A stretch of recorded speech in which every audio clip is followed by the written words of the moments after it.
It's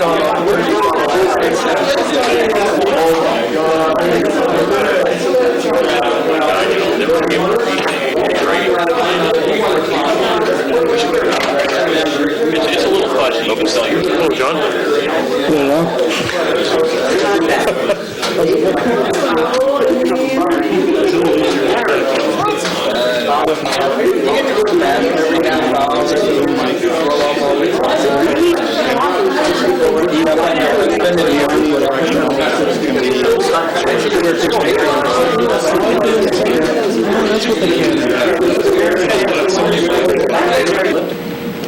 And with all astronomical observing, it's a good idea to use a faint light, but if you're doing color imaging, you might want to use a white light so that you can get some color accuracy.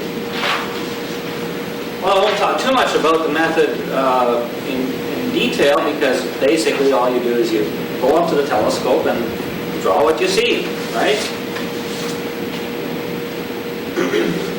I compiled a few advantages of visual imaging. Obviously, it's the least cost. Pencil and paper. That's, of course, in addition to the very fine telescope that you already own.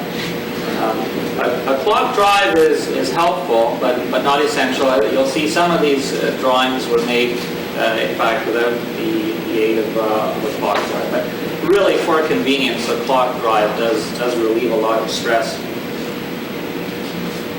It's very flexible and easy. You don't have to fiddle around too much with the equipment before you get started. It's just look and draw what you see. You can change very quickly from one scene to the next. You don't have to worry about rebalancing the telescope. If you're not satisfied with the image, you can recenter it very, very easily. So it's overall, it's quite a fast way to get set up on the object. And the eye has a very wide dynamic range. As a detector, it can see an awful lot of range from the very faint to very bright. One of the most striking examples of that is in a total solar eclipse, where I've never seen a photograph that will really compare with what the eye can see. Because with the eye, you can see the prominences and the outer corona all at the same time. And I've never seen a photograph that does that, without resorting to some special tricks. And the eye, as a detector, remember, really represents exactly what the object looks like. Everything else is artificial, whether it's film or CCD, and you're only trying to approximate what you know it really looks like. You get full color, of course, and the true color. And in fact, the colors are very subtle sometimes, especially on the planets, and the contrast is not really as high as you might think from photographs and CCD images, because the contrast is quite low on the details. You get a very, very fast result of what you've done. You get an instant hard copy of your drawing. Finally, I guess there's an advantage which is gradually going away. It used to be that visually you could see far more detail than you could ever record in any other way, and that other way was usually photography. Because the eye could in combination with the brain, you could capture fine detail and essentially remember it for the brief moments that you might have good seeing. However, these days, CCD images can very much approach the detail of what the eye can see. I think you'll see that in some of the results that will be presented. And that's because it's now very inexpensive with CCDs to preserve images. For the very large number of images, take the best parts of the images that you recorded, combine them in special ways to bring out all the detail. And even with video now, you can grab many frames and at very low cost, much lower cost than you could with film, and again select those frames that give you good detail.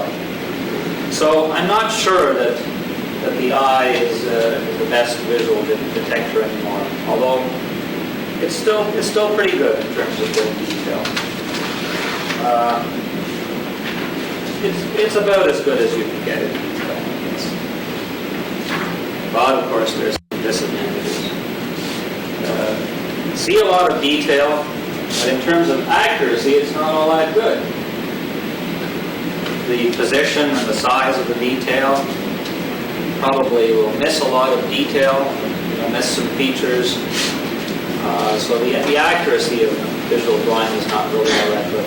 Now, one compromise to that often is to use a photograph of what you know that the object will look like roughly. For instance, the planet Mars, the features are the rough outline is pretty much constant, and at the telescope you might fill in the details to get the gross position of the features beforehand. Another problem with visual imaging is that it's not quantitative. You can't really make measurements on the sizes or the intensity of the things that you're looking at, and you can't make really enhancements once you've got the image. You can't really process the image. If the object is very faint, you're not going to pick up any colors. With film, you can always expose longer and you pick up colors. Mind you, won't know if it's the real colors that you've got because you'll have some sort of reciprocity failure. But for faint objects, you get no color at all, really. So really that means for anything but the planets and stars, you won't get any colors. And again, the film and CCDs can integrate the light, so you get a much fainter reach than you'll see with the eye. And another disadvantage, arguably it may not be a disadvantage, but the best results with visual imaging probably come with experience, because it's really your eye, it's a hand-eye coordination, which is coordinated by the brain, and so that takes some training to get it to the optimum. So I'm going to have to leave this location for a second.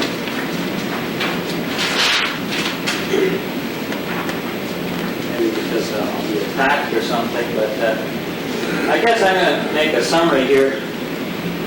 Really, visual imaging is probably better as an artistic impression rather than as a means of making an accurate record. And this is sort of an artist's conception of the planet Mars. And that's probably a better way of characterizing it rather than a means of making an accurate record of what you've seen. There might be some scientific value in an experienced observer making accurate records over a very long period of time. Maybe. This is questionable because are there really that many dedicated amateurs that are making consistent, accurate observations? However, I would ask you all to think about this one question, and that is, does it really matter as long as you get satisfaction from the activity? I think this is probably the most important thing, rather than discussing the relative merits of the different imaging techniques. I think you should think about that. When it comes right down to it, if you look at what amateurs do, all but really isolated things that you can point to, but things that amateurs have done really have no scientific value. So, you shouldn't kid yourself that what you're doing is going to somehow advance the cause of science. You should look at it from the point of view that you're doing it for your own enjoyment. And a final observation, I guess, on the imaging method. If there was one way to characterize it, making a drawing or visual imaging is something that the person does. CCD imaging or film imaging is a very mechanical process, and it's something that equipment does. Okay, so it's basically a no-brainer operation. It's something that once you've got the equipment in place, just go ahead and make images.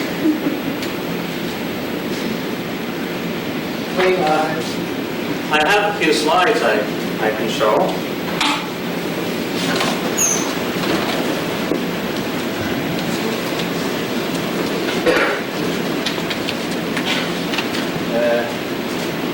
No, this is a very good drawing of the planet Mars. No, this is a photograph that I took in about 1973.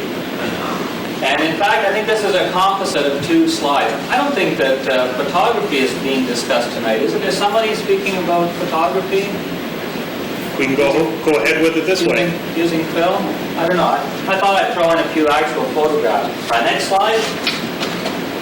Interestingly, this is all of the planet Mars, by the way. This was taken 2 years later in 1975. Next slide. And again, I think this one was around 1984 or so.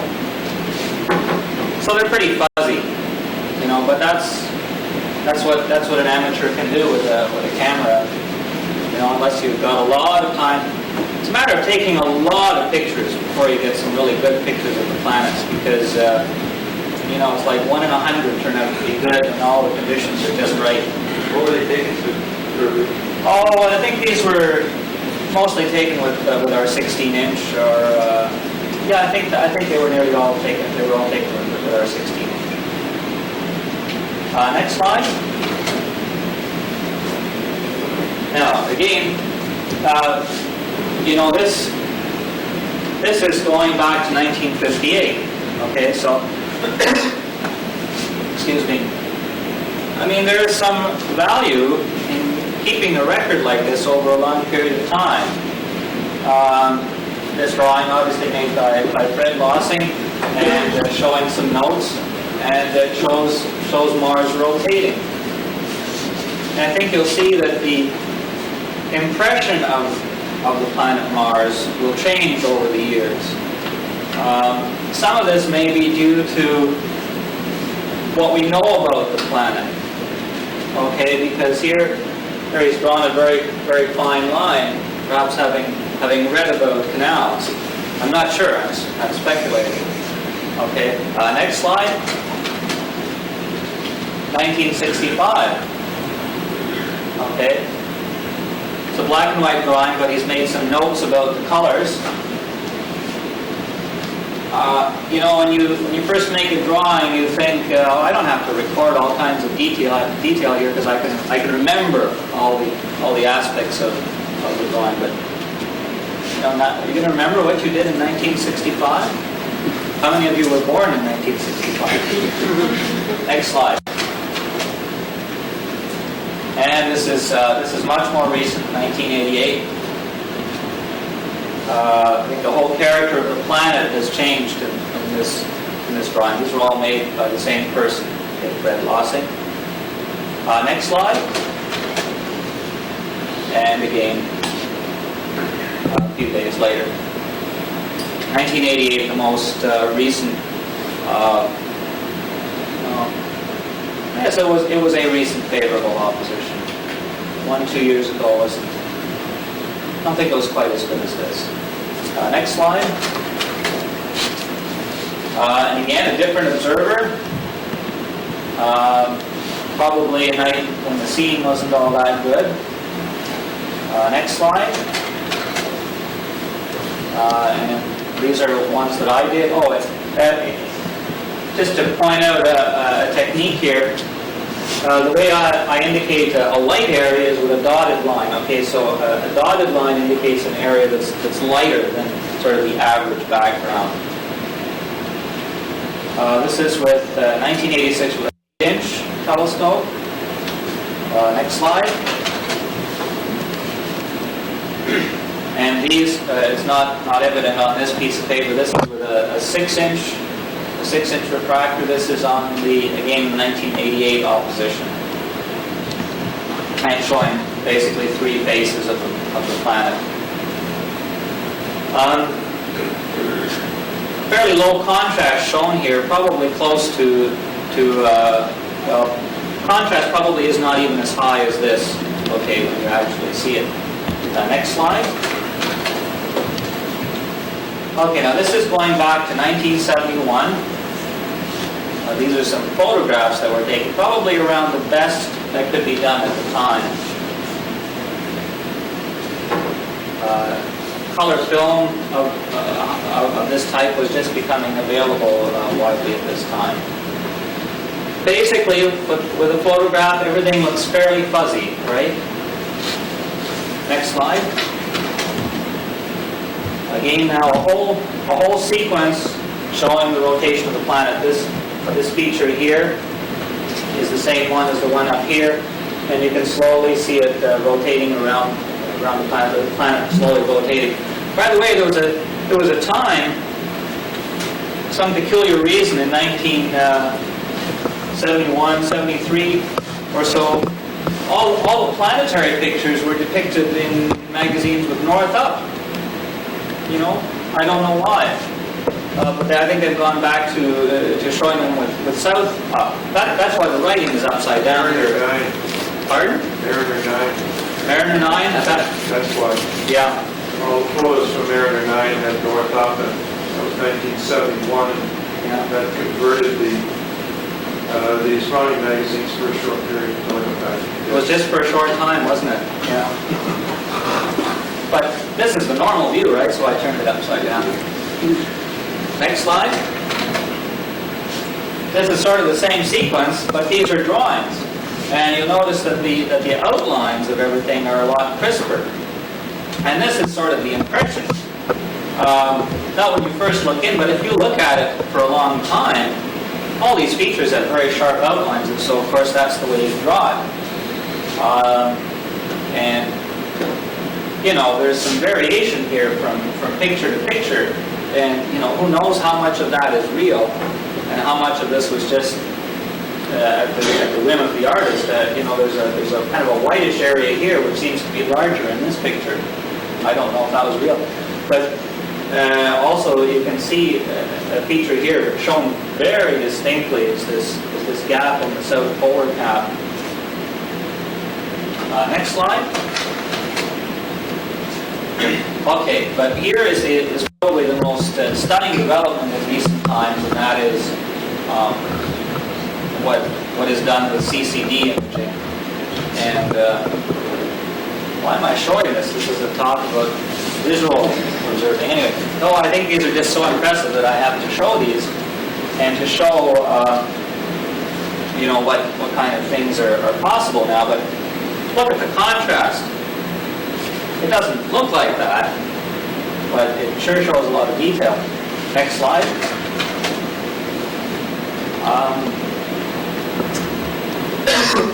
Excuse me. Okay, now these are again taken with film. Okay, in 1988. Next slide. Now these are CCD images. In a way, these look somewhat artificial, but they sure show a lot of detail. Next slide. And of course, this is the most stunning image that's come out in recent times on the cover of Sky Telescope. It's an amazingly detailed full-color picture of Mars. Now, I don't know if you would want to display an image like this in the same way as you do here, because if you look at this is made up of tiny little squares. Okay, so as something to hang onto your wall, you may or may not like that. Depends on what you like. The contrast here, I mean, these are black, but you know they're not really black. But I want you to remember this area here. Okay, this sort of entire area here, keeping in mind this indentation here and this indentation. Okay, next slide.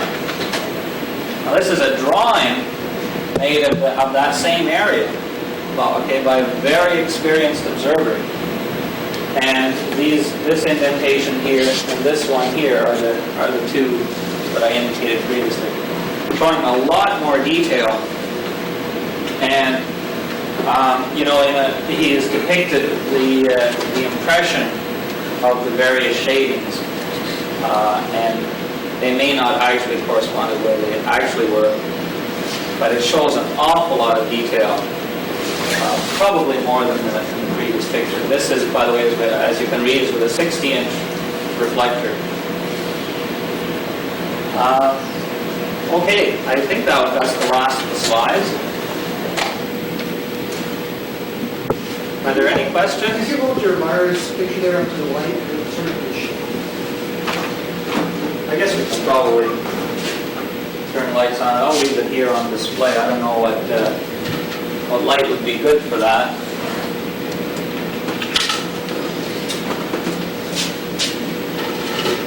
So you can just leave that there. From where you're sitting, that's pretty close to a telescopic view, I guess. Is that what it would look like in the telescope? Let me run over there and see.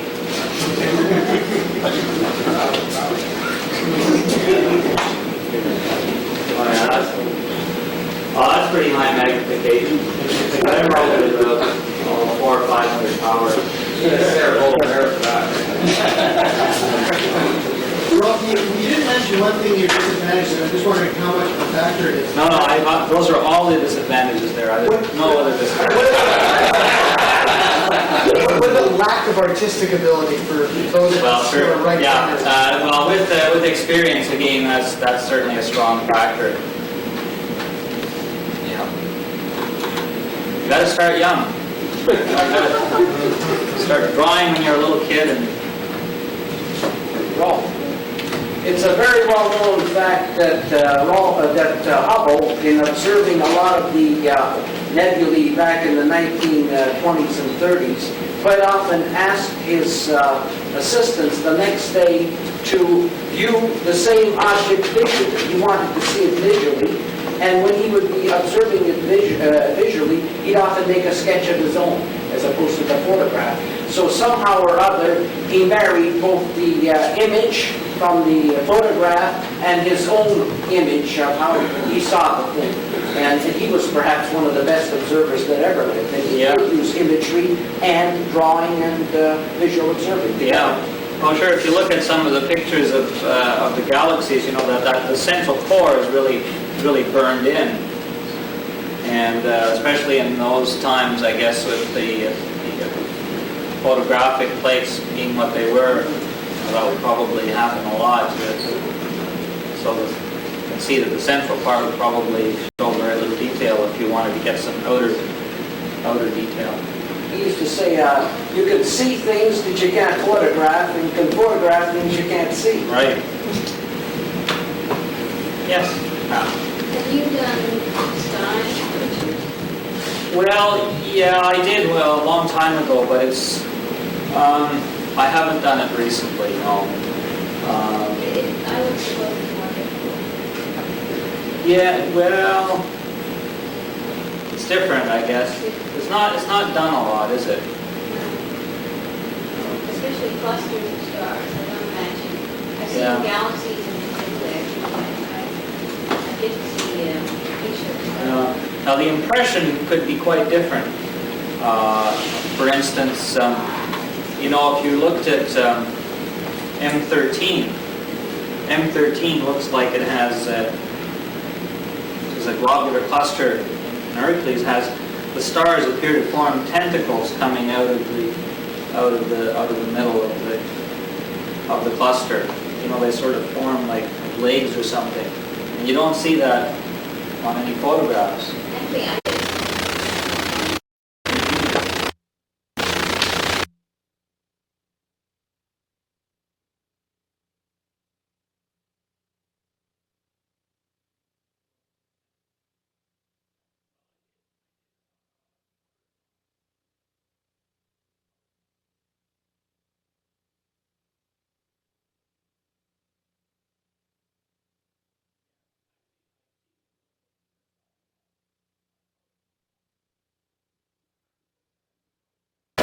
Well, same with this sort of an impression after having observed Mars for the whole year, not for the whole year, I guess just a few months around opposition, and sort of the impression of what the color is and what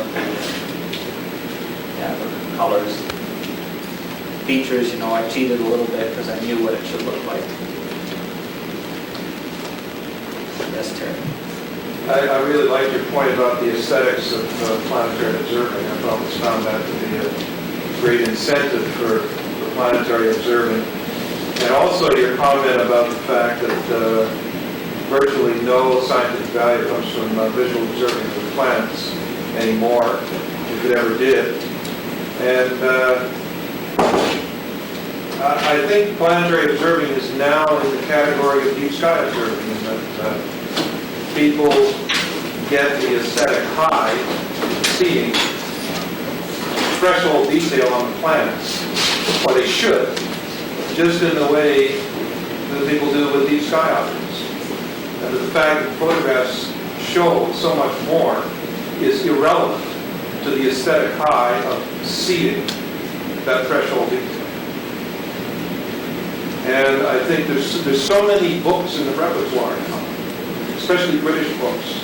The PAA standard, the only reason you go out and look at the planets is in order to time central meridian crossings or to make some kind of, pursue some kind of scientific program, is ancient history. It's gone. And I was really pleased to see you mentioning that. I think that's something that should be mentioned more frequently. I guess one recent thing that comes to mind is last year there was a very large white spot on Saturn. Now, who discovered that first? Was that a visual observer who saw that first? Yeah. So I guess There's still a couple of things that's one you thing can do. that comes to mind. But It's an isolated incident. It is, and you talk about that. You just think of 100,000 people look at the planets every year, maybe on this planet, look at the other planets. And there is the fellow who discovered the white spot, and maybe 2 or 3 other people who discover or first to see dust storms on Mars. But over the years, we've been conditioned to think of this as the reason to go out and make those observations. And as you so correctly point out, if that was ever a motivation, it shouldn't be anymore. Yeah, but if you think that way, I think you'd be disappointed. I think that's Exactly. I really like that. I probably shouldn't spend too much time here because there are a few other speakers. Stick together. These are always sticky. The plastic sticks to the paper.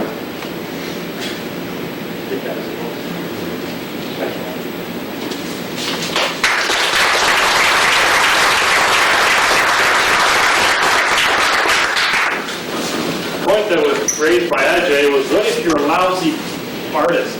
And there's an easy way to overcome that, and that is to become a good one. And everybody starts out with limp hands and poor eyes, and it's a matter of trying to train them. Some people train themselves to be able to be very good in software, and some people train themselves to make mirrors. Some people train themselves to be observers, and I think someone gave a talk at the annual dinner, Stephen O'Meara, pointed out that you really have to learn how to observe. And to do that, there are a number of things you can do. You can go out, and I think we've all seen the people that come out to the observers group or go to a star party and they look and they see Mars and they see a small little blob in the center and they say, and they move on, instead of waiting to see the subtle detail. Well, there's a lot of, one way to get into that road, I think, of trying to observe little details on objects is to start with something where it's rather easy, except it does take a little bit of discipline to try to ferret out the detail. And one thing I've been observing in the past has been the moon. And not just observing it, but for my course I try to videotape it as well. And in some respects that trains you to see things, again, that you haven't seen before. When you take a picture of something, you can then go back and see the photograph months or years later, and you start seeing subtle things that maybe you missed when you just threw it in the drawer. With a videotape, you can play it over and over again and see some interesting things. Another thing that a videotape will show you is how bad or how difficult it is to actually see the very fine detail because of the motion of the atmosphere. Now, what I've done over the last little while has been to put one of these very small security cameras on my telescope. It's a very lightweight thing. It was actually purchased to be put on a C8, Celestron 8, or some similar sort of telescope. It's very, very light. It doesn't have a charge-coupled device camera. It doesn't have a charge-coupled device in it. It actually has an old television tube or an Orthicon tube.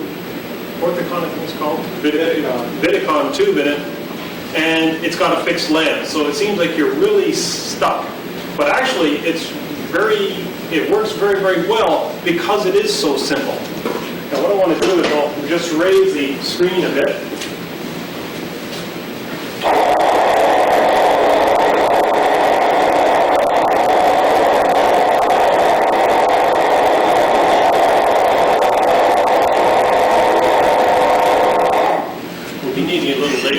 Take it all the way up. Just for a little bit of the side as to why I think this camera is really neat.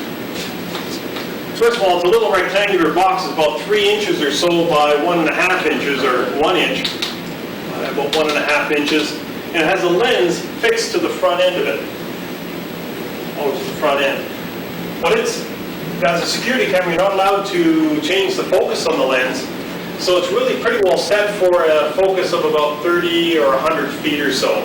It's meant to photograph something within this room.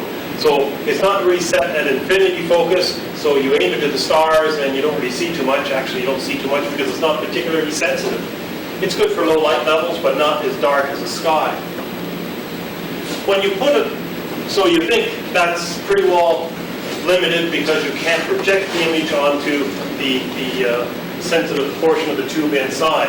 Well, if you think about it, your telescope is very well. This is very well suited for a telescope. If you have your telescope and the light rays are coming into your eyepiece, and the eyepiece takes that light and sends it roughly parallel, and you put your eyeball behind here, and you end up seeing the image. Your eye relaxes. You can see the image as the light's almost coming out of the eyepiece as if it was coming from near infinity. Well, by taking your eyeball out of there, you just let this parallel light go right into the camera. And now, essentially virtually focused. Now, when you try to set up the focus on the eyepiece, move the eyepiece in and out a little bit, the rays won't quite be parallel, maybe they'll start to diverge, maybe they'll start to converge. But these lenses are very, very, they're very forgiving. So the focus itself is, when you're setting the focus, it isn't particularly critical. Also, if you're looking at a very bright object like the moon or the planets, it doesn't matter if you lose some light out here, you really couldn't care less. However, what is desirable is to move this camera as close into the lens as you can. If you're very, very far out, then all you see is on the picture tube or on your television set is a small little disc with something inside it. If you move the camera closer and closer, then it starts to fill the whole field of view of the camera. Again, the nice thing about this is relatively low light level, low light sensitivity. It's very light, so it's easy to mount on top of the telescope. And it gives you black and white image, but then as Rolf pointed out, you don't see very much color when you look through a telescope. And even that color is a little suspect, perhaps. So what I'd like to do, instead of just talking a lot, I'd just like to show a few videotapes relatively briefly. I have to search through some of them to find the place I was after, or the scene I was after, but I think some of them show things some rather interesting scenes rather well. What I'd like to do is maybe turn the lights out though, back. I'll try to hit the right button here. The first one happens to be with the moon. And then we'll go on to an image of Saturn and then back to the moon. I'll swap the videotape and look at Mars briefly, and then we'll go on to something that Paul Boltwood and I and John Buchanan did here in Ottawa, videotaping the occultation of 20th Sagittarius by Saturn. As Saturn orbits around the Sun, it passes in front of some stars. 20th Sagittarius happens to be a rather bright star, and you're able to see the star blink on and off as it goes through the ring plane. As the light passes through the ring, some of the ring, portions of the ring absorb some of the light more than others, so you get the varying brightness of the star. And also as the star passes behind the ball of the planet. The seeing at my observatory at the time was atrocious, but still once you have that image, it essentially becomes data, and you can do the darndest things with data. And Paul was able to actually extract the starlight from the blurring and smearing starlight from the blurring and smearing Saturn. So let's see if I can operate this high-tech machine here. Play, hit the right button. So this is a image of Mars. This is essentially just taken through taken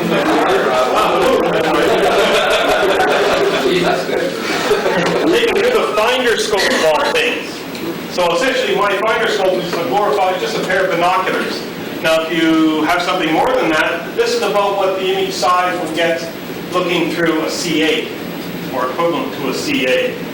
And certainly you can easily see a lot of the dark markings in the moon, and at this scale, this is about the magnification a lot of people tend to observe the moon at and try to make sense of it. And you can see that there's a wealth of information on the moon, almost too much to comprehend because you have such a wide field of view, such a large, it's a very low magnified view, and as a result there's a lot of detail. When you look at the moon, unfortunately you tend to be overwhelmed by the detail, and that's unfortunate because you tend to look and say, oh my, isn't that great, and then you go on to the next object. Whereas if you start to look at the moon in a bit more detail, then you'll end up seeing, well, how do you look at it in much more detail? One way is to try to count craters in certain areas of the moon. Concentrate your eye on a very small area of the moon and get to learn that one well. Also, if you take something like this and you take it home, and then you can sit back in your easy chair and learn how to sketch. Try to sketch, and then you can rewind the tape and see if you did it justice. If you didn't, well, at least you knew right off what you're having trouble with, and then you can try working on your weaknesses. What I'd like to do is move on a little further to show some things of Saturn. So we're going to stop this. Rob, how did you mount this in your eyepiece? With a piece of angle iron. Literally. Angle wire. And essentially, I got the camera and I put some duct tape around it, and put a piece of a little bracket on it. Then I had another bracket on the telescope, and I connected them with a wing nut. It was literally that crude. I had to have a couple of wing nuts though, so I got to line it properly, because you want that camera to be aimed directly into the telescope. Back of it. Shot. Well, a little bit too far. Okay. This is a high power. This is what happens with high power, and now you can see why people are concerned about seeing. Difference in magnification of Saturn, for example. This is with relatively low power, on my scope anyway. Look at how much it dances. This is where you have to sit, look through the telescope for long periods of time till you just get the real crisp view. This is much higher magnification, and of course the brightness goes down because it's higher magnification. The light's being spread out over a larger area. You don't see any more detail, and if you increase the magnification even more, you're spreading the light or the information over a larger area, and what happens, the contrast goes down. Here it's gone down so far that you can hardly see anything. So when trying to look through a telescope and even use this camera, you want to set the telescope so that the magnification so that you don't overdo it. Now I zoom ahead again. Crazy speed. Videotaping the moon is, I found to be quite fascinating. It's because of the amount of wealth of detail on the moon. That wealth of detail is usually lost when you're just out at the telescope, especially if you have other things to do. About 15 minutes of videotape, you can actually record something and go back and look at at a later time. Or show it to other people, which is what I tend to prefer to do. The trouble, though, is trying to find times of very good seeing. But if anything, it's rather instructive to see the times of very poor seeing because it brings you down to reality. Let's get the right one here.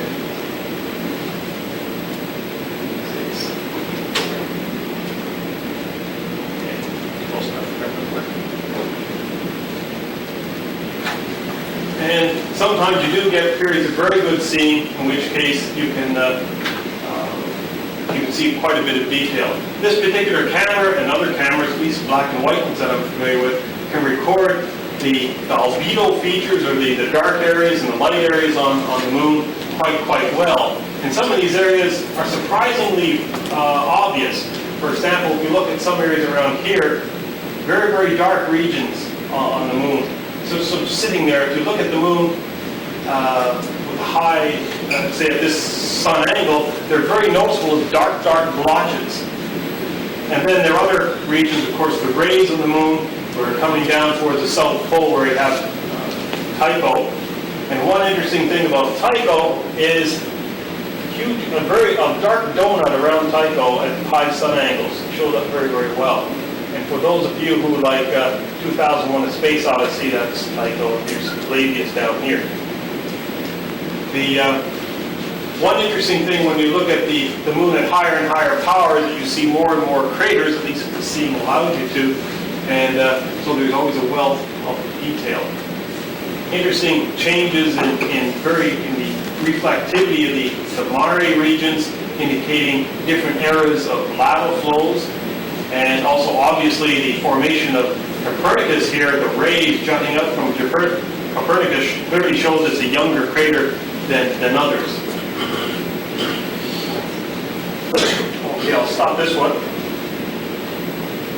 And what I'll do is I'll try to get on to show Mars, if I can get the right videotape here. That's this one.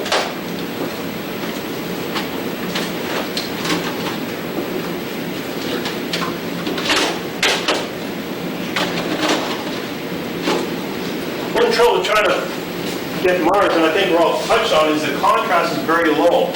And the picture you saw are really the eye's interpretation and a certain amount of artistic license in expanding or enhancing the contrast, which I'm sure we'll be hearing about a little later on.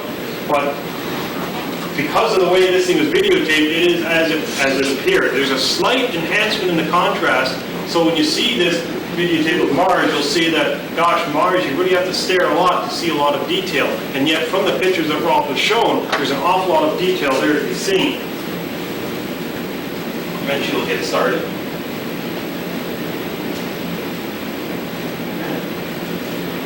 The camera?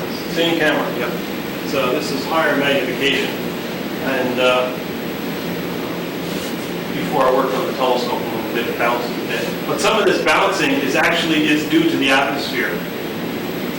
And here we have the polar cap here and some of the darker areas. And what I'm doing here, what's causing it to bounce, is I'm trying to get the focus better. It just looks like it should be better, but it never did. You can put colored filters in front of this, but what the heck, it doesn't show that much. Something that you can do with colored filters, though, visually, the colored filters cut out the law of light, but when you're using colored filters, you're able to enhance certain aspects of Mars. For example, you use a red filter and you'll end up seeing or increasing the contrast of the surface features. Use a blue filter, you tend to suppress surface features and you start seeing more high altitude features. Oh, I get seasick, I better turn that on. Now, something Rolf was mentioning too was data, and also something that Terry mentioned. And data is indeed a bit of a problem because there's very little data that you can get that amateurs can get. But amateurs, at least here in Ottawa, have been trying to get very good data, and indeed, I think we've succeeded in a number of projects. Some of the problems that we've had are simply time, and that is, it's very hard to muster together 3 or 4 months of time to be able to put some of this, all this work together into some cohesive bit of literature. So as a result, all we can say right now is that it's been fun, which after all is what it's all about. Now I can say it was fun because Paul Boltwood did all the software for this. I'm not sure if I have a scratch on it.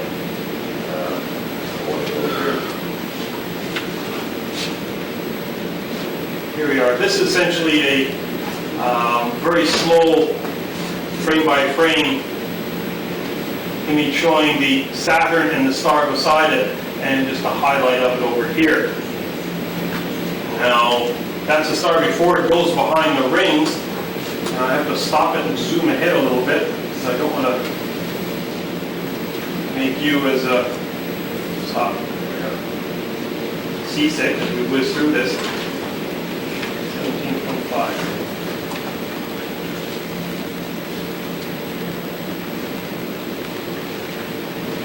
The trouble with trying to get quantitative information is just that, trying to get the quantitative information. It's very unlikely that one is able to quantify something like what you've just seen. And as a result, you start rather, whoops, I have trouble here. Close enough. I think I go ahead here in a minute. I don't know if you can see that. I don't think you can see it very well. What Paul has done is this is a sort of a blurred model of Saturn, pseudo-artificially produced. And this is the actual image of Saturn with the star. The star is somewhere in around here. I think it's gone by now. What he's done is he subtracted this image from that image, and what is left is the stars, the energy or the light from the star. There we are. There's came in, I guess I'm a little too far ahead. And it blinks out again. And I think it comes back and goes away, comes back. And what Paul was able to do was to take this information in terms of the brightness of the star and plot it out. And that was essentially the transparency of Saturn's rings. And it was good down to about 20-mile resolution. So you would get very, very high resolution of it. Now what I should do is zoom ahead, 24 minutes. If I was really prepared, I'd have this all reduced down, but all reduced down into one single short tape. But Were these images of Saturn taken with the same security camera, or were they with CCD? no, this is actually, yeah, you're right, you got me there. It's actually taken with a better camera than that security camera. What about the Mars images? That was taken with a security camera. See it? Actually, no, it was on my 24-inch. I thought Whoops. Yeah, the Saturn images have just been shown. We're done with a CCD security camera on Bob's 25-inch. 24-inch. 24. So, what's an inch? Jack Newton. Is this a CCD video camera? Yes. Yeah, these are taken with a CCD video camera. The other one was a Vidicon tube. And here we have the Saturn, the star, or Saturn passing in front of the star, the ball of Saturn. And what is interesting is observers were mentioned that the star disappeared, it reappeared, disappeared, and reappeared. Well, by having this videotape, we were able to take that, or Paul was able to take it and find out that indeed it was a nice sine wave of the disappearance. It got brighter, fainter, brighter, fainter. Nobody really remarked about that. This has been reduced down so the entire image is smaller than the overall screen. That was kindly done by CJOH on the promise that I was going to use it in my course. Unfortunately, something went wrong. So we'll stop it there. Okay. So those are some tidbits of what we can do with a video camera. And this camera is not a very fancy, as I mentioned, it's a very, very crude sort of camera, no bells and whistles. and that sort of thing on it. And that actually makes it rather useful. In some cases, if you're not loaded down with a lot of clever things, it lets you try different things that may be more fruitful. In some of the cameras that we're videotaping this lecture with, those would not be appropriate because they've got all kinds of things inside that will take over control. And it's better to have something that's dumb, because at least if it's dumb, you can throw in a filter to cut the light down, or you can get a bigger telescope to put it on if you need more light. But if you've got a camera that's forever changing on its own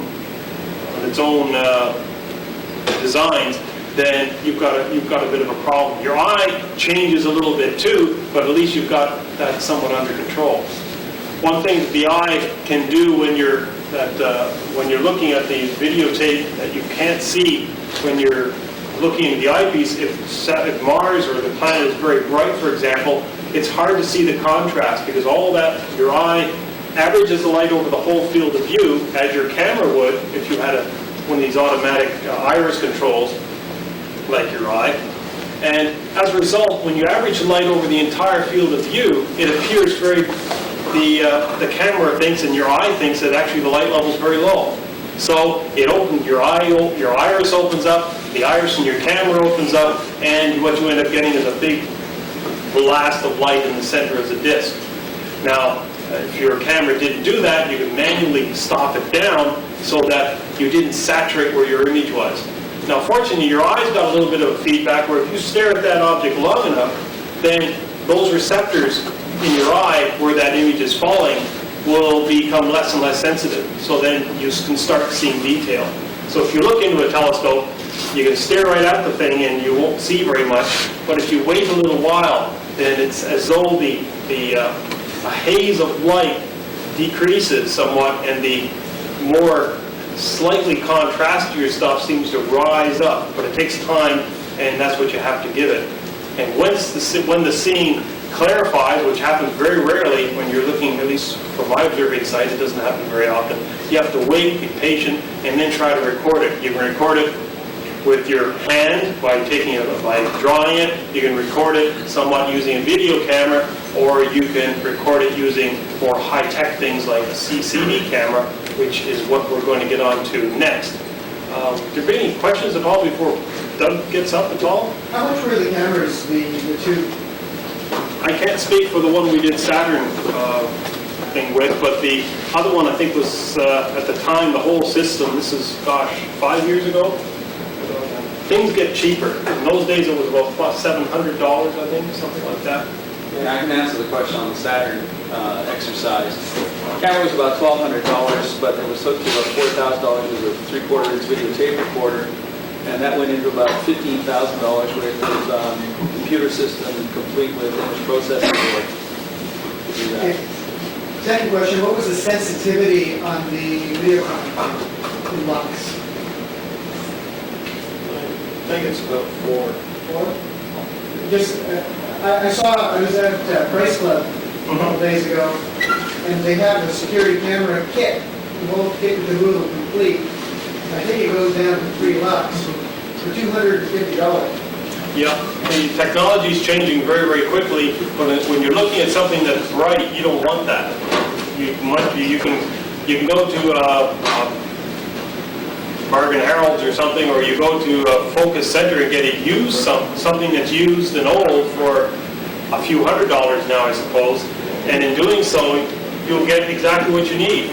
There's a lot of very sophisticated equipment in the market, and that is what sells at high price. What now is coming onto the used market are the stuff that's ideal for what you want. This real dirty stuff that does wonders. That works very, very well. Yeah. I think we should warn how we're on the Saturn exercise that we did with the 24-inch telescope. The light levels there were actually marginal with the cameras used, which I think was a 0.2 lux camera.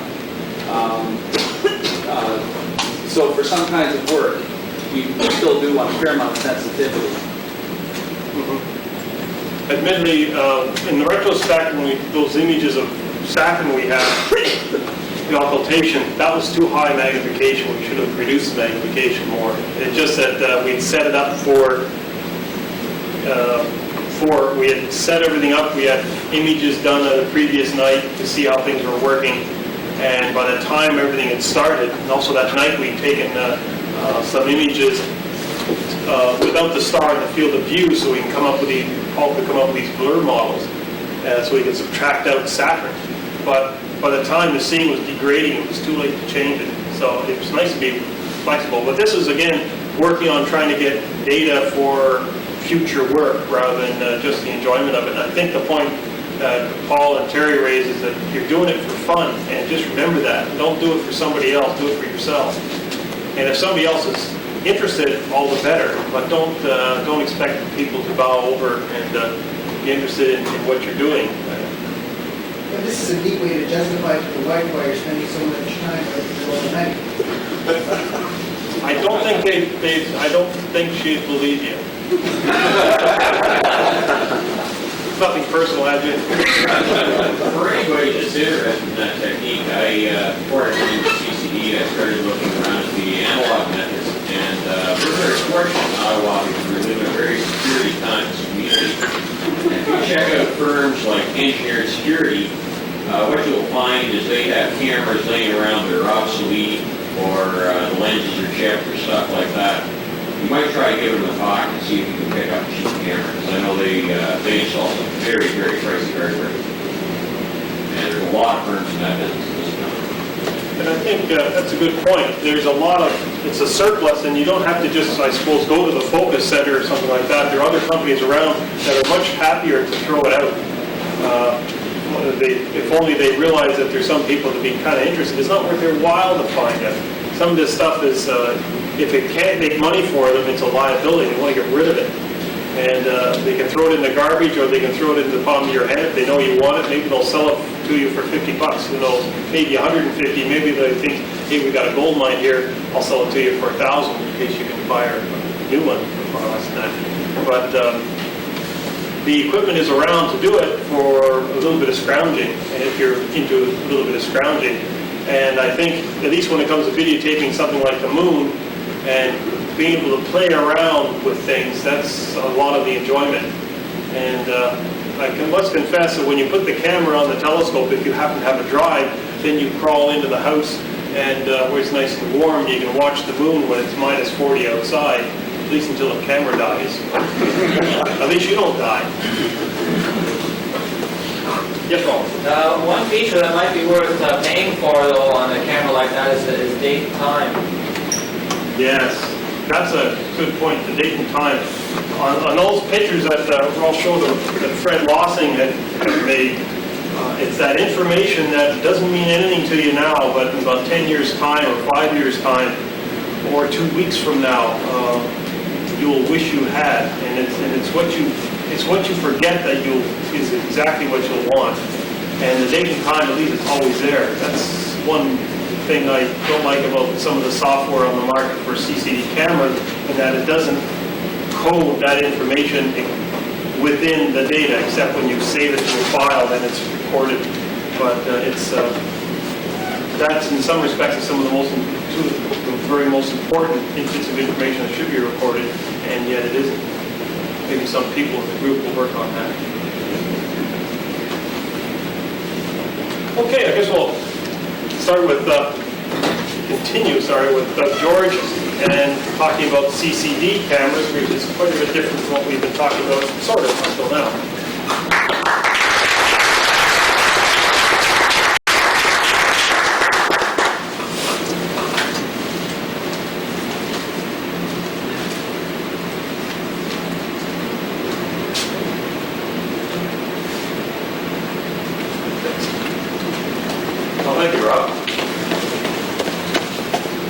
I'm going to talk primarily about the Lynx CCD camera. This is a Lynx camera right here.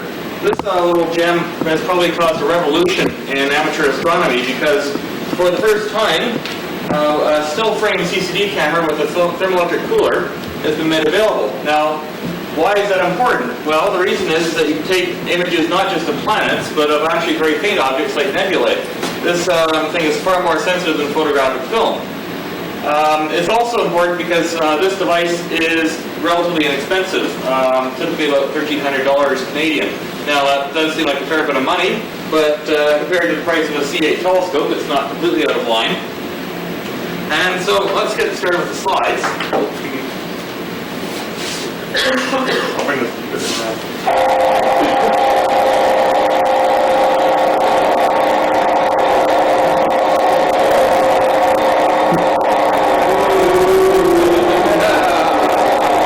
What nebula is that? Is that rated triple A? That's a Lynx Nebula. What's your cut for this? Yeah. I got carried away with Corel Draw, okay? Okay, next slide, please. Okay, so the question you might want to ask is, what the heck is an astronomical CCD camera? Well, CCD means charged coupled device. Well, that's still a pretty obtuse sort of name. But it's similar to a solid-state video camera like Rob Dick was talking about. But it has an advantage in terms of an astronomical camera in that it can integrate for a long period of time. That is, you can open the shutter and let starlight accumulate on the chip and then close it and read it out. The sensor is cooled. Now, on this particular camera, they say it's cooled down to about minus 30 degrees. And the reason for that is the heat energy itself causes electronic noise, which can overrun the picture. And so cooling the chip down allows you to see far fainter and take much longer exposures. And of course, the cooler the better. Now, the CCD is an array of little buckets that collect light. I'll show you what I mean by that in a moment. Actually, why don't we just go ahead to the next slide. Okay, here's a row of light buckets. Now, the way to picture this is these are buckets that hold water, and somewhere above the screen there's this cloud of a particular shape, the shape of a nebula, that's raining droplets of water, which are actually photons. And as the shutter opens, the droplets start landing in the buckets. And then you close the shutter, and then you have all your firemen in your bucket brigade take the buckets and dump them all into the next bucket along. So the water is accumulated into these little buckets in a certain pattern, and you shift them all out. And then you shift all the ones at the end out to the last bucket. And somewhere at the last bucket, this fellow's measuring there with a ruler how deep the water is. And he writes down a number. And after you've emptied out all the buckets and measured every last bucket in the whole array, you have a whole list of numbers. And if you can make a brighter dot and a dimmer dot based on what those numbers are, you have an image. And that's basically all CCD is. It's just an electronic equivalent of a whole pile of numbers. Next slide, please.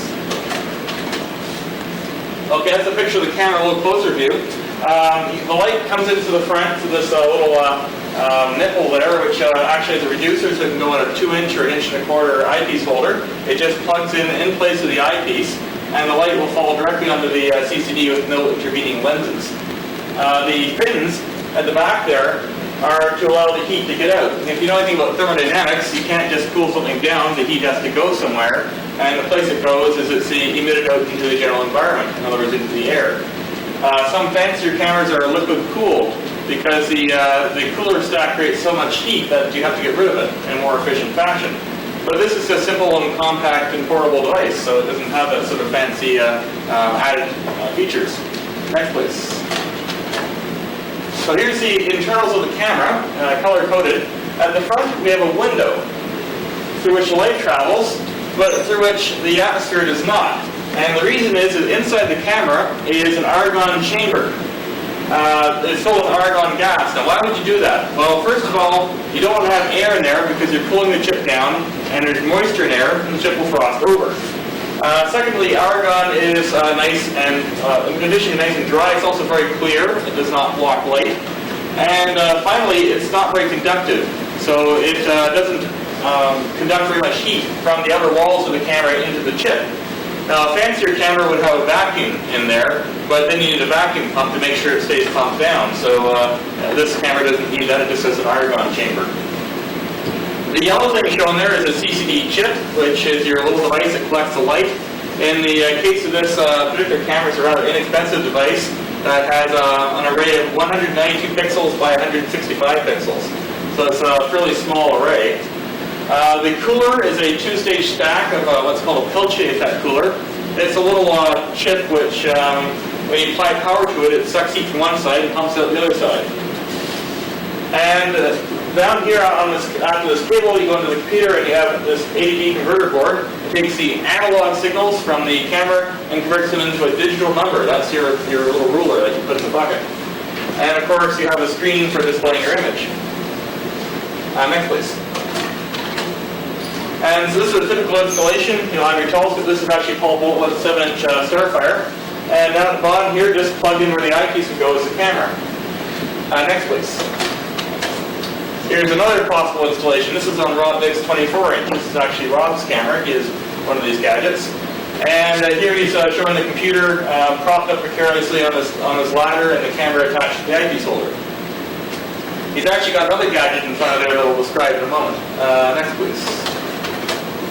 Okay, now we're all talking about the advantages and disadvantages of drawing with a pen and paper. Well, what are the advantages and disadvantages of using a CCD camera? Well, first of all, they have extremely high quantum efficiency, which means that they're very fast. A lot of the light that hits the camera actually produces a signal. In fact, at the peak of the spectrum response in this camera, it actually detects half the photons that hit it. So it's hard to do a lot better than that. Some cameras actually get about 85%, but these things are very, very sensitive. Another nice feature of these cameras, like the sketching, is that you have instant results. You know right away whether you took a dud or whether you have a good picture. So you don't have that tension you have with film photography where you wait a week before you get pictures back. A real significant advantage is in the area of image processing. It's not just a simple thing of you get the thing up on the screen and look at it. Instead, you can go and somehow try to optimize the way you view the picture in order to get the most information out of it. The cameras are very effective for high-resolution imaging. Although I did say that it's not a very high-resolution camera because it doesn't have very many pixels, you can actually use them at a very high magnification. And for a good reason for that is their high sensitivity. With a lot of magnification, you don't need to worry about the image being too dim. And also because they are so fast, when you're doing an image of a bright object, you can take a very short exposure, which essentially freezes the seeing. Other good things you can do with CCD cameras include photometry, which is measuring quantitatively the brightness of objects, and astrometry, which is measuring very precisely the position of objects. And CCD cameras are very well suited to that. And Paul Bolton and I are actually working on a project to do astrometry with his telescope. Next, please. And this is a typical picture of the Ringtail galaxy, which is a very faint object. And this is a 1-minute exposure. So it gives you an idea of how sensitive these cameras are. You would not be able to do this in a 1-minute exposure on film. It would probably take at least 20, maybe 30 minutes. Of course, there is a downside. Everything looks like little square dots. So you have the good and the bad on that front. Another point is you can, of course, have color film, and indeed the CCD cameras are not color-based, they're black and white. Next, please. So, disadvantages. Well, of course, CCD cameras are a lot more difficult to use than a film camera. A film camera, everybody pretty well can figure out how to use. You open the shutter, you close the shutter, you have to focus it. And a CCD camera, you have to drag out a computer to run the camera. You have to attach this thing to the telescope, and it doesn't have a viewfinder. The chip itself is very small. For example, the chip in this camera is only 2.5 millimeters across, whereas a typical film camera is a 35 millimeter frame. So, as you can imagine, it's quite hard to aim the thing and get this object onto the chip. So, although it doesn't come with the camera, some kind of previewer is very helpful. Otherwise, you find yourself continually removing the camera from the telescope, sticking an eyepiece to aim it, and then putting the camera back in. And the focusing is critical, so this constant taking the camera on and off can upset the focus, and then you waste half an hour trying to refocus the camera, by which point you've lost the object again. So it's very tricky to use it without a few extra little tools. Another problem you have with the inexpensive cameras like Lynx is that there's no actual thermoelectric control of the temperature. It just turns the cooler on and leaves it on. So if the outside temperature drops 5 degrees, the temperature of the camera drops 5 degrees. The camera actually works better, but if you've calibrated the camera for a particular temperature, you'll find that your images are disappearing into black, because one thing you do with these cameras, you have to subtract off a thermal offset, and that thermal offset will then be too big, and your picture will disappear. So you have to continually redo your thermal frames. that's just a nuisance. It's another example of the sorts of nonsense they have to put up with when using the cameras. Next please. Okay, now here's a comparison of what you can do with film versus what you can do with the CCD. This is a 35-minute exposure of the Whirlpool galaxy taken on a 16-inch telescope. It's a nice picture. Okay, now next frame. This is a 1-minute exposure on a 24-inch telescope with a CCD camera. Right away you notice a few things. First of all, the CCD camera showed a lot more resolution than the film picture did, but that's basically because of the effect of higher magnification. Also, there's a lot of detail showing in a 1-minute exposure compared to a 35-minute exposure. So it's much easier to take a picture. In fact, this is unguided. The previous picture, I had to sit there out in the cold for 35 minutes, twiddling buttons on the control panel of the telescope while taking that picture. And that's a pretty arduous task, and every so often you make a mistake and you ruin the picture. With the CCD camera, 1 minute later you check the image out, and if it doesn't look good, you take another one. No big deal. Next please. Now, I said that these cameras don't do color. Of course, that's not entirely true. You can simulate the effect of color by taking 3 separate exposures through color filters, and then recombining them digitally on the computer at a later time. Now, you have to have special software to do this, and in fact, since none is provided with the camera, I had to write some software to do it. But it can be done. This is the Eskimo Nebula. You can see some red and blue, green tinges in it. Next, please. Now, to give maybe a fair comparison, I'll show you a color picture of M1, the Crab Nebula. That's a 25-minute exposure on Fuji 400 with the 16-inch. And the next shot is a color exposure with the CCD camera, showing probably roughly the same amount of detail, but at a larger image scale and much shorter exposure. So they can do comparable things, but it's not really useful to just use the camera to take pictures that you could have done with film, because you want to try and do something that you couldn't have done with film, such as take a picture of the Eskimo Nebula I showed you a moment ago. It's very hard to do a picture of a planetary nebula on film with high magnification, because the image gets dim and the exposure becomes too long and the guiding is too difficult. Whereas in a CCD camera, you can't do it very easily. Okay, next please. Okay, again, this is showing the camera attached directly to the telescope. And with this arrangement, you have really no way of knowing where you're pointed unless you have a very accurately aligned finder scope. So this is a real operational problem. Next please. So what you need is some sort of Ccd Previewer device. This would involve having some sort of eyepiece attached to a barrel on the front of the camera, and have a flip mirror assembly, which allows you to deflect the light up into the eyepiece, where you have a crosshair of some sort, or when you flip the mirror down, allow the light to fall onto the chip. And you can adjust the eyepiece so that it focuses at the same point that the camera does. And this is also helpful because it allows you to very quickly focus the camera roughly, and then fine tweak it using the computer. And I actually have a Ccd Previewer here that Rob Dick had made. There's another picture of it, unfortunately, with a mirror flip lever here, and this attaches to the front of the camera. Now, unfortunately, this is an added expense because it costs several $100s, but it's almost essential to be able to easily use the camera. Next, please. Now, if you want to get higher magnification for doing planetary pictures, one way you can do it is simply stick in a Barlow lens, the same way you would for an eyepiece. But it's difficult to get very, very high magnifications this way, because you end up having 2 Barlows in there and it gets very long and wobbly. So the next slide shows a scheme that Paul Boltonwood and I created to allow us to take high resolution pictures on his Starfire. And it involves having a microscope objective as a magnifier, and the camera at the back, and the mirror again. Now, we didn't have the precision machine tools necessary to build a gadget which would allow us to have a mirror flip, because that would be very accurately positioned. So we just got Peter Sarabola to drill a hole in the middle of the mirror, and that allows the light to fall on the camera.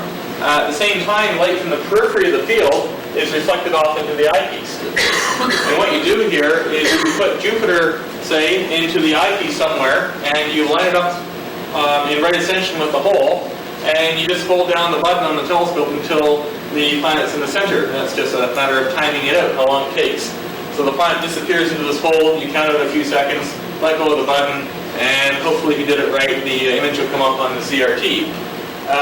We did this because we spent one night, 45 minutes, trying to find Jupiter and failed. So this is no small problem. And so there's a few extra gizmos you sometimes have to come up with to use these cameras effectively. Next picture, please. This is the gadget as it actually was constructed. As you can see, it's just built out of plumbing fixtures that have been machined up a bit to make them more accurate. Next, please.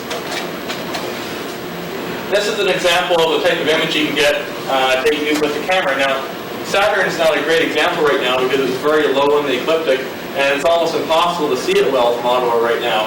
But even so, you can see a little bit of the Cassini division and tell the difference between a couple of the rings. So it's a bit promising. Next slide, please. To give you a comparison between film and CCD images, here's a color image of Jupiter. This is actually, I haven't taken any color photography of planets myself.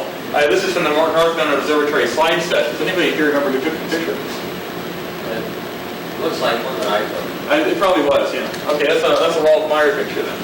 And it shows the great red spot and a couple of equatorial bands. That's about all the detail it shows. Next, please.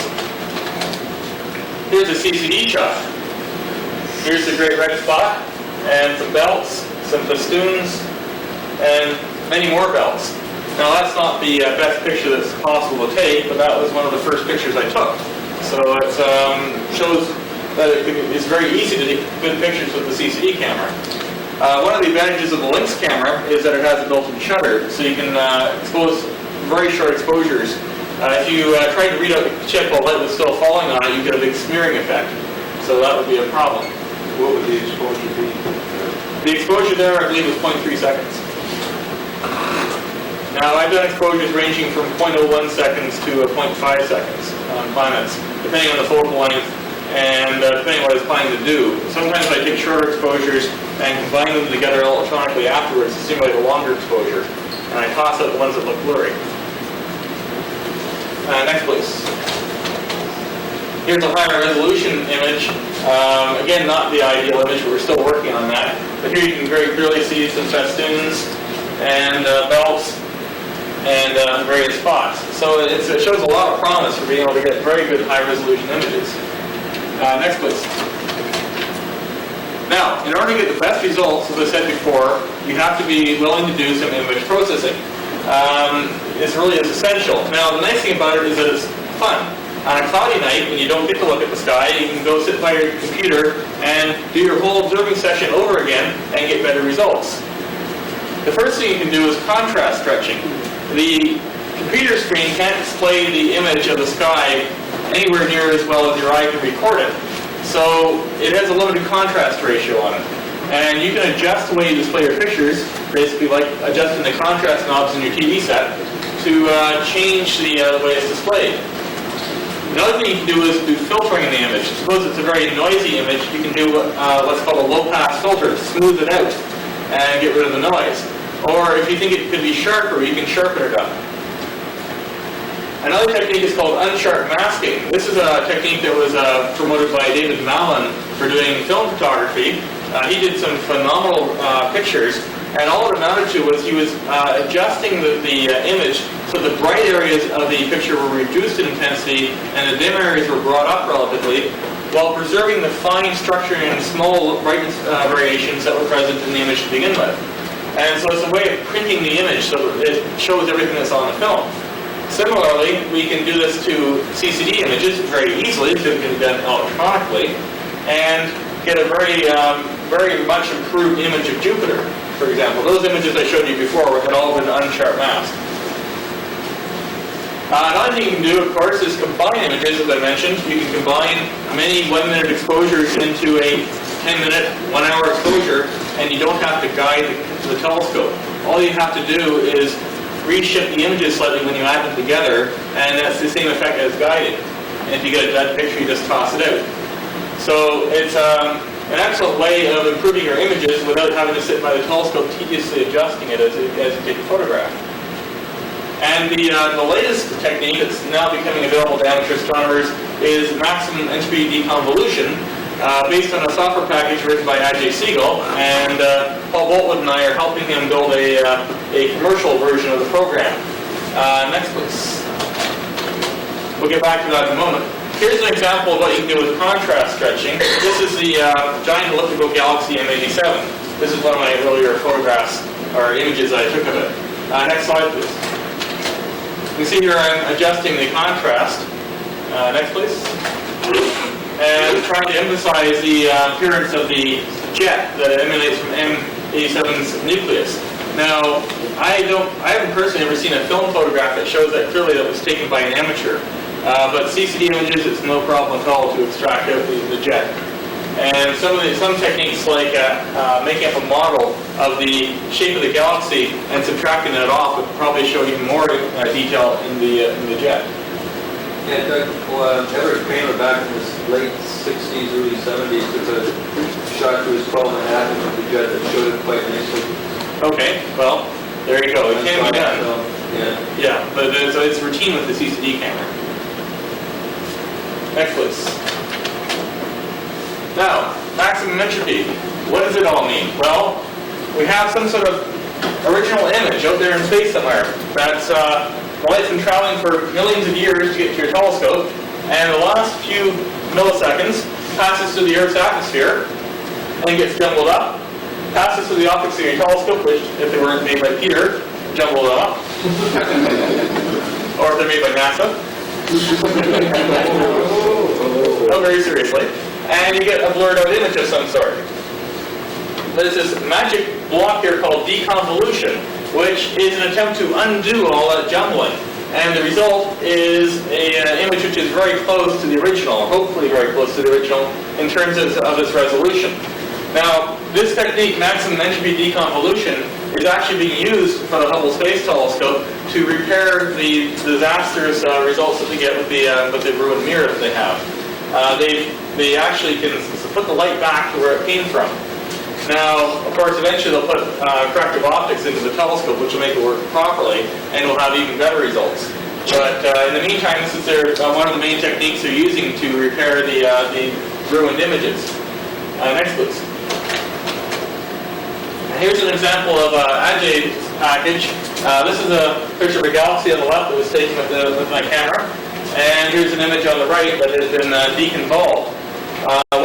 It's not, actually it's not a perfect image, but what we're doing here is we're simulating the shape of the star here in terms of its point spread function. That is how its light drops off as you go away from the center. And we put that into the maximum entropy program as its base point spread function, and it goes through the image and in effect tries to remove that effect from the image, tries to undo it. And it's a very complicated procedure which I won't go into, but if you're just running the software, you don't have to worry about how it's done. Next, please. Here's a picture of M57, the Ring Nebula. Next, please. And here's a deconvolved image of it. The stars are smaller and details have been pulled out of the ring. Next, please. Here's a picture of NGC 4565, an edge-on galaxy with a dust lane. You notice the stars look rather kidney bean shaped. That's because I took this on the IRO 16-inch telescope and it was out of collimation. And I could not focus it properly. Next slide. The stars can be made essentially round using the package. And in addition, detail in the spiral arms of the galaxy and the dust lane and such can be dragged out of the image by the program. Next, please. Okay, one last point. There actually are two cameras that have made a big splash in amateur astronomy. One is called the Lynx, like this one here, and another one's called the ST4, put up by the Santa Barbara Instrument Group. Now, there are a number of reasons why the Lynx camera is better than the ST4. If you're thinking about getting a camera, you might want to take these into account. The Lynx has a shutter, the ST4 does not. So when you're doing planetary work, it's really a serious problem using the ST4. It's very difficult to get it to work without blurring the image out. The Lynx also has a 12-bit converter in it instead of 8. So it has a lot more dynamic range than the ST4, which is really important when you're doing image processing. The Lynx seems to have better cooling, as evidenced by some review articles in Astronomy and Sky and Telescope. I'm told the reason for that is that the ST4 has a one-stage cooler, whereas the Lynx is a two-stage cooler.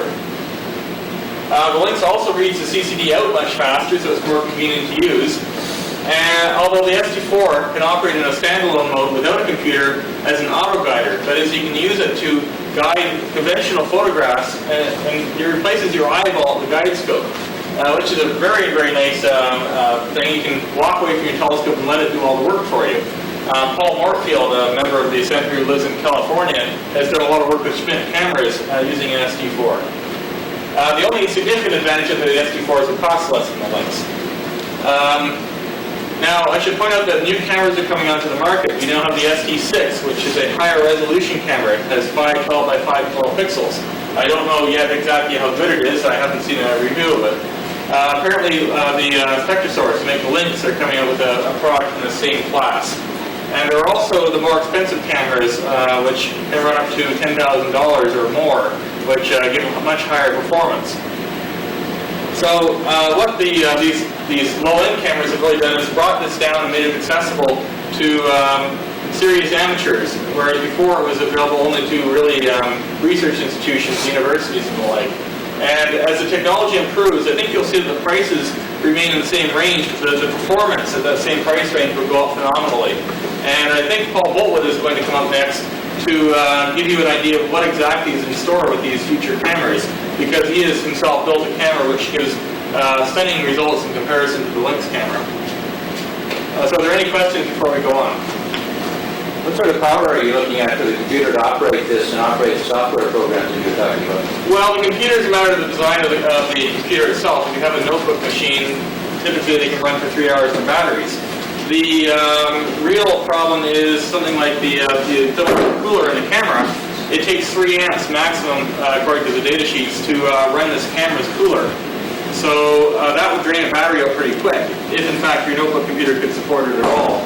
So I think you need a separate battery, or at least a place to plug in to support the camera. No, sorry, my question was about the power of the computer itself. What sort of memory capacity? Oh, I thought you meant power consumption. Sorry. Well, an XT will run it just fine. It's a bit slow because the software that they ship with this camera, well, the best thing that can be said about it is that it works. It's not terribly well written, and it's very slow. So if you run it on an XT computer, it can take 6 seconds to read on the screen, which is a bit annoying. But if you have an AT or a 3D6 machine, it will go significantly faster. But it will run on just about any machine, though. It's worth it to point out that if you're planning on doing any sort of image processing, as a minimum, you need a 386 computer with a co-processor. Yes, that's true. In fact, some programs that are available, very low-cost program like Richard Berry's AIP, I believe it's called, it was written in Quick Basic. It's a nice, simple little package, but it makes a 46 look slow. So you might want to consider looking into getting good quality software, which will improve the power of your machine quite dramatically. Okay, well, thank you very much, and I'll pass it on to Paul Boltwood.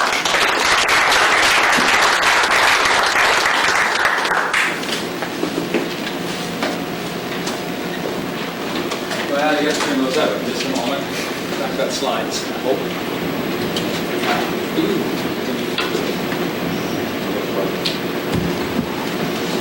Okay, if I can have the first slide, please. Wait a moment. Some of my talk's going to be a little bit redundant because Doug and I didn't get together on this, and there's some overlap here.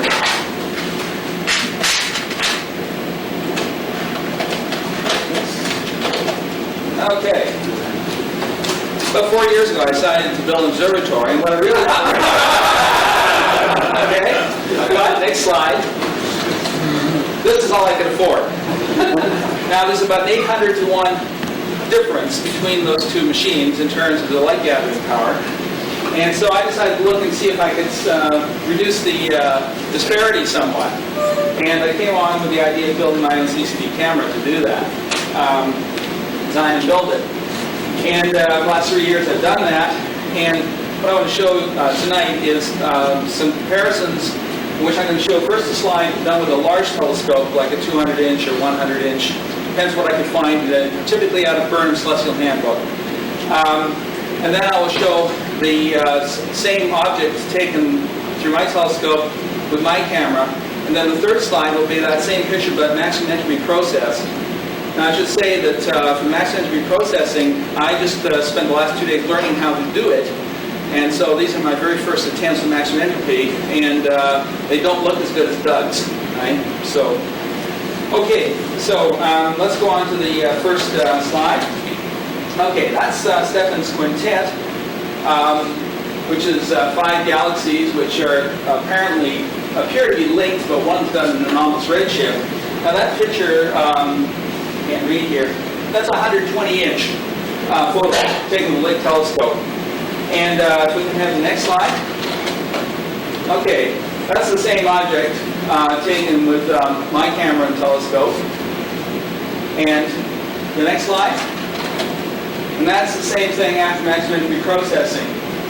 Now, the detail that's up in here, these spokes and so on, it's hard to point, blobs up here of star clouds. If I could have put the two up together, you could have actually compared the picture and see that they're in fact really there. Now, certainly the 120 inches is somewhat better in this combination, but this does start to come on to it. Okay, next slide. Okay, now this is the Casapia A supernova remnant, which was a strong radio source, and optically was only discovered in 1958 using the 200-inch. And this is a photograph of the object taken with the 200-inch out of Burnham's. And this little bit of nebulosity here and in here, and I'm getting an appointment here. The circle goes up over the top and down through here. Now it's a little clearer when you actually look at the page in Burnham's to see the object. That's the shell of the expanding gas from the supernova remnant. This is quite a faint object. And as I said, it took until 1958 for it to be discovered, and it took the 200-inch to discover it. So if we have the next slide, please. Okay, this is another photograph done with the 200-inch, but this is actually 6 photographs superimposed on each other, taken at different times. So you can see the streaking out as the gas has been expanding away since 1958. And the next slide. Okay, so this is taken with my camera. So again, you can see the nebulosity here.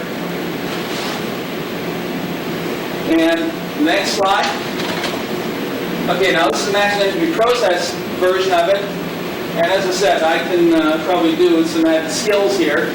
But I think there is some more nebulosity visible, and it is slightly sharper than the previous slide. Okay, on to the next slide, please. Okay, now, this is NBC 2419, which is the furthest globular cluster in our galaxy as measured from here, rather than the center of the galaxy. And I think this is 182,000 light years away. Now, this is taken on a small telescope. This is a 42-inch telescope that took this at Lowell Observatory. Can we have the next slide, please? Okay, this is the same object taken with my telescope and camera. And the next slide. This is it after maximum deconvolution. Now, the brightest stars in the ball here are 17th magnitude.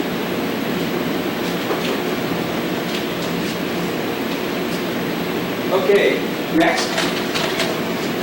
Okay, this is the horsehead taken by David Mallon, I think, on the Australian telescope, which I think is 120 inches? 153, okay. And on to the next one. Okay, this is the horsehead taken with mine. And the next. Okay, this is the horsehead after maximum deconvolution, where some more of the detail is showing in the beard here, and you can see some of the fainter stars appearing in the object. Okay, on to the next one. Okay, now, this is M1 Crab Nebula in the red, taken with a 100-inch out of Burnham's. And the next. Okay, this is the crab taken with my telescope, and that one there is the pulsar, right there. This again is another supernova remnant. And we're starting to see some of the detail in there. And the next slide, this is the same one with maximum entropy deconvolution. So you see substantial detail now appearing in the nebula. Okay, that's it for the visual slides. The next slide, I'm going to show a comparison between 4 instrumental techniques for taking pictures. I was asked to compare the Lynx with my camera, but I've also gone to put film, and the best that technology currently can do, as evidenced by research papers on CCDs. And so I'll just go through the comparison here. The size of the pixels are approximately the same, although the high resolution devices, the best ones, are getting smaller, mainly because there's simply restrictions in manufacturing technology. The diagonal size of the imager, okay, for film is large. I mean, for film it can be very large. For the Lynx, it's 3.6 millimeters. For mine, it's 16, and the best ones are being done are about 43. Okay, the size of the pixels, film is huge in terms of equivalent pixels, much larger than anything else that we've got up here at the moment. That's the Lynx, then mine, and the largest imagers that are around now are 4,000 by 4,000. In terms of the number of pixels, notice the area of the imager. Again, film is very large. And then you've got very large ratios between the Lynx, mine, and the best now available. Okay, quantum efficiency, peak at the best wavelength. Film is like 1 to 2%. And then Lynx and mine are like 50, 40%, the best are like 45. But by the best, I mean, I think the particular imager here, Doug was right, there are some up to 85%, but they're not as large as that one. So there are some trade-offs. Okay, thermal noise is a major problem because it limits the length of time you can expose. And film essentially hasn't got any thermal noise. The Lynx is 100 photoelectrons per pixel per second. So there's 100 photons that you've gathered that weren't really there every second in every pixel. On mine is 0.01. That's because it's a lot colder. And on the best ones, it's very close to zero because you use liquid nitrogen cooling. And it just drops out. Readout noise is a noise that's added to every pixel as it's read out, and it's one of the fundamental flaws in terms of how faint can you see. And with the Lynx, you get 80, with mine 12, and the best are now down about half.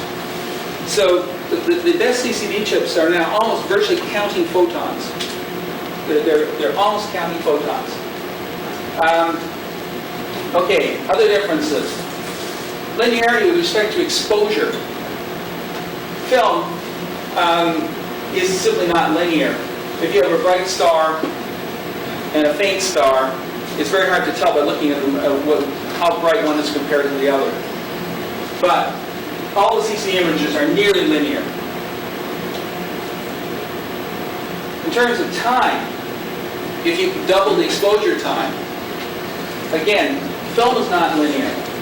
They have what's called the reciprocity effect, which greatly reduces the effective sensitivity of film for long exposures. But all the CCD imagers are linear with respect to exposure time. Okay, relative accuracy in magnitudes, stellar magnitudes. With sophisticated equipment, you can measure film down to these kinds of limits, like 0.2 to 0.05 magnitudes, for stars that are at the right exposure level on the film. If the star's too bright or too dim, then you can't make these kinds of accuracy measurements. The Lynx literature claims 0.01, although I don't know if that's been actually validated by anyone. I expect to get 0.005 based upon the design work I've done and the scientific papers that I've based my work on. And the best appears to be around this level here. One important thing to note is that this is done over quite a wide range of star brightnesses, not just like a 1 magnitude range. This is over many, many magnitudes. You can get high accuracies with the same exposure. Okay, now one of the things we get by having this linearity in CCD is that we get very good sky rejection. We can get rid of the sky background by subtracting it off numerically. With film, it's what we call sky fog. And you're very limited in to the degree to which you can subtract off sky fog. But with the CCD imagers, we can do a very good job of subtraction. A number of the pictures I've shown you a few minutes ago, for instance, the Casapia A picture, the nebulosity was only 1 or 2% brighter than the sky background. Okay, lastly, in comparison, the dynamic range. This is the brightest object that can be imaged over the noise level that's in the picture. And in the case of film, this is quite narrow, like 100 to 1. Well, it depends on how you measure it and how the film is processed and so on, but so that order of magnitude.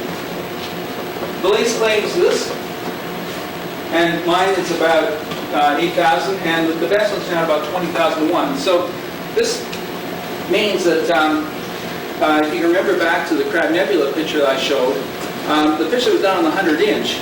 In the center, it was all just burned out. Whereas the pictures that were done with the Ccd cameras were full of detail in the center, because the camera had the dynamic range. And then by doing the necessary image processing, I reduced what's called the gamma of the picture in order that we could actually see all the information in the center. Okay, any questions?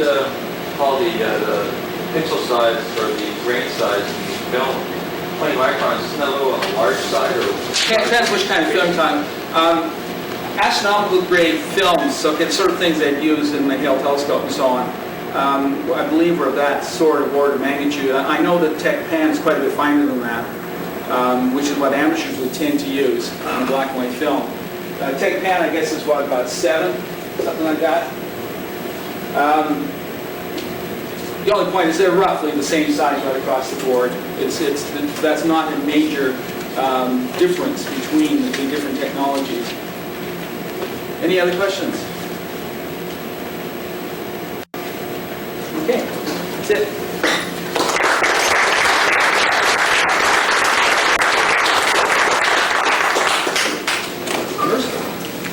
Thanks.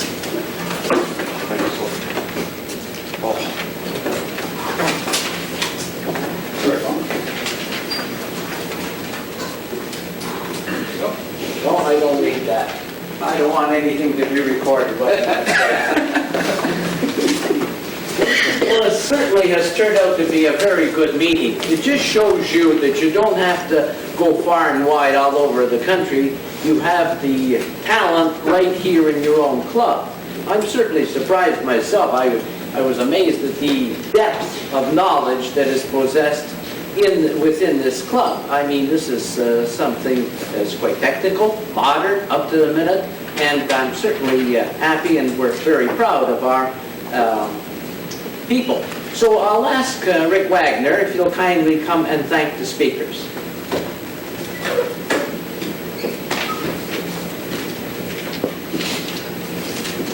We've had talks this evening by 4, I think, of the premier observers of the Ottawa Centre. All 4 of them have done or are doing original scientific research in astronomy that I think is approaching professional standards. In fact, I think these guys are among the best amateur astronomers across the country. It's interesting that the talks we heard this evening were arrayed in historical order, starting with the sketching and visual astronomy at the beginning and leading up to the latest professional techniques with CCDs. Also arrayed in order of increasing cost.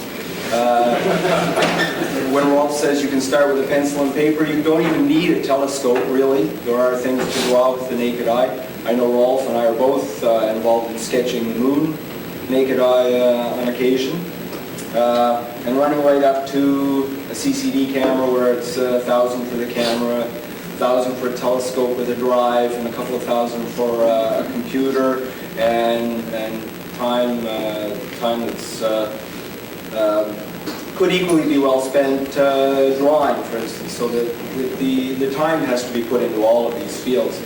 Personally, I'm biased a little bit towards Rolf's field, partly by my finances.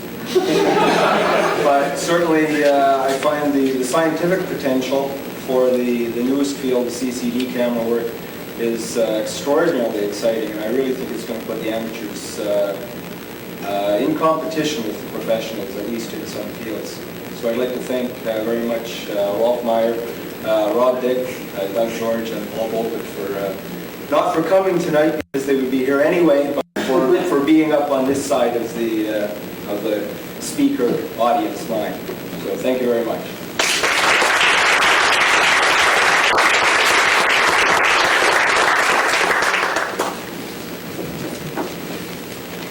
I think this certainly gives us food for thought that perhaps sometime in the future we'll have meetings similar to that, perhaps on other topics and subjects and things like that.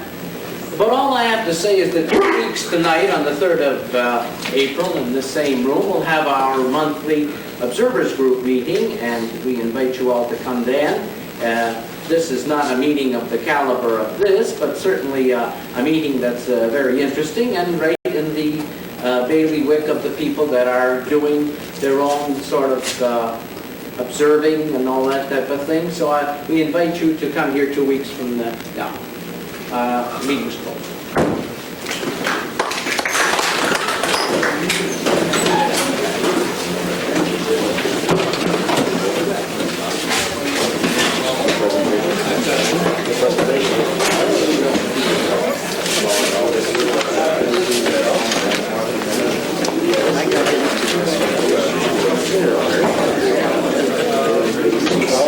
To make a slight detour.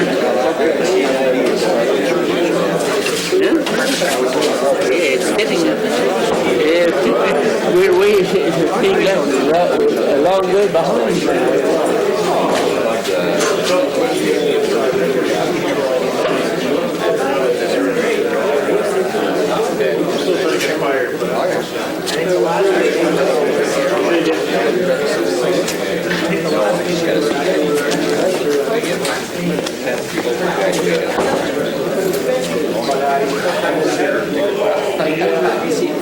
Can you do this?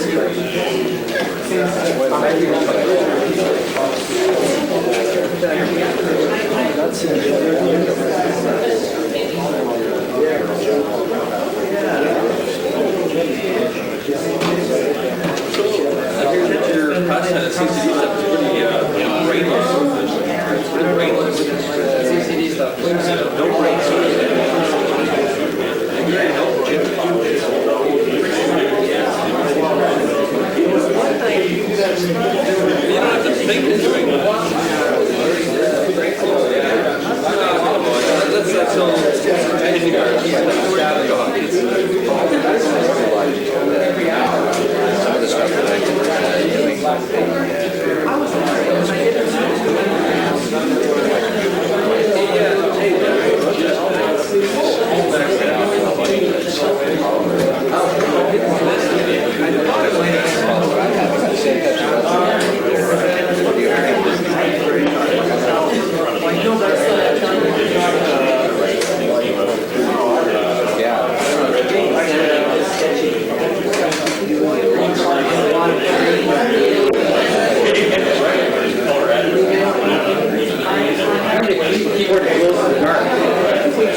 have any, And the one I'll probably be giving you at the end of this year is the that you're using now?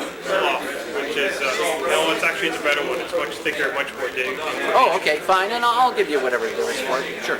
So then there's nothing really to discuss, we have nothing else to say except that, very good, I'm very happy with this, is a beautiful meeting. And you see, as I say, I don't give a shit, we don't have to go outside and canvass people, we have enough talent inside that we can.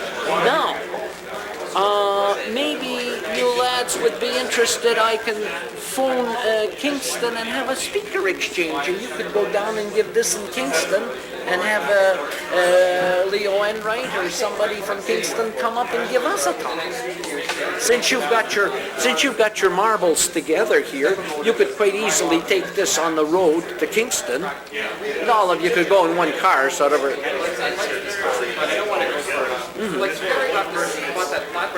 No, I could take my car. I have a big car, you know that. I could take the stuff and then put it in the trunk and take you guys all down there. We go down there as a unit, and you know what I mean. And Trying to get together.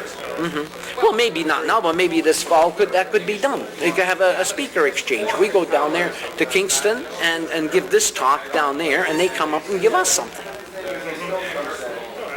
Remember, like I said, at the the national thing, you don't need to have the central involved. We can do these exchanges ourselves. Well, I was talking to Leo Enright when I went to. Did you see that 1992 thing that Enright issued? The maps, the blue observer's guide for young. Yeah. That's not bad, is it? In fact, they were saying that it's well, it's for next year. other than the planets. No, I don't think there is. But it's not. Bad. Is this your own equipment? This? Oh, this is the university. I just dragged it out of here. Oh, I see. I phoned the department, asked them if I could use it, and they didn't care. Oh, well, that's I good. don't know how long they use it. I'll find out. I'm curious to know. I have become redundant. Oh, what's this? I think I shall go home. I've become redundant. What do you mean redundant? I think this thing or something. I think I'll step down. Listen, you're a young man. You're in for it. You're going to have 2 good years. I'm in for it already. No, but as far as it's something in perspective, I'll take you right now. I had people phone me the other day and stuff like that. When you're a president, you don't realize the amount of time. If I was working like you guys are, I don't know, but I don't work. I don't do anything useful. I'm trying not So I'm the only one working here. I don't work. I got all the time. You're doing If you something that's want- productive. But as a president, it I'm takes doing up a something lot that's of- I kill trees. I kill trees. Kill trees. You kill There's trees. a lot of them to kill. What did you guys talk to? Talk about I mentioned that we may use this man as a dinner speaker. And you vote? Yeah. He was mentioning, I'd rather have him for the dinner meeting. Oh, I mentioned to Paul that you rather not. But then we said, well, who the hell? Well, we could have him. Listen, we don't have to have him at the dinner meeting. We could have him at a monthly meeting like this. At a center meeting. Sure. Ron, you got a pen? By the way, Working on this place where I think before you go away, I want to ask you something. Not even the name? I'll have to give you a call. I got your telephone number. Yeah. I don't And it's all know if they me are order. triplets or not. Oh, that's why I When want you are to order it now testing your before tickets, I got 2 months to you get could it. do it. You could take these. Things together, so This comes unscrewed. But I was trying to do it now as opposed to a week or two before. Well, I think Because it's nice to have some slides. that unscrews is more complicated. Oh, I didn't know that. Oh, I didn't know that. This. No. Like 70.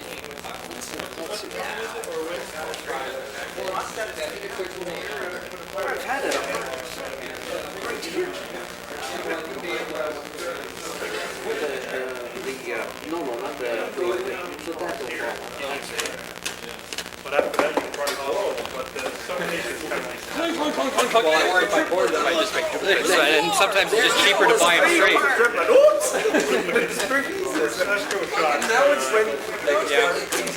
So, anyways, that's why I was thinking 3 hour his mountain up the lattice, overlooking the stars.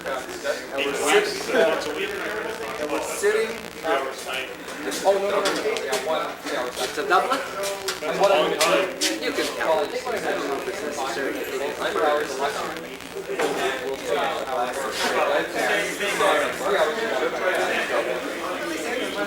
They don't mention any what it is. They don't say apocryphal, but they don't say about literature. In their literature. This is the burning scope one that they said that they used to. Well, what I can do, well, I wouldn't get those anyway. I'll pay you No, for it. just anybody. That's not a favor. Well, I'm going to pay you for it. No, what,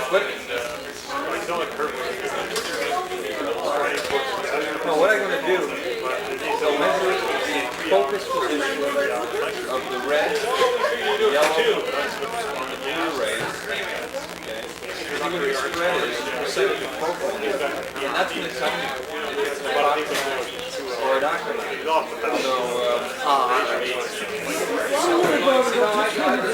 Yeah, this one, you notice there's like black marks on this mirror. Yeah, don't worry about it. I'll take care of it. Yeah, that mirror. But I was Carry my like your hammer up, carry my body.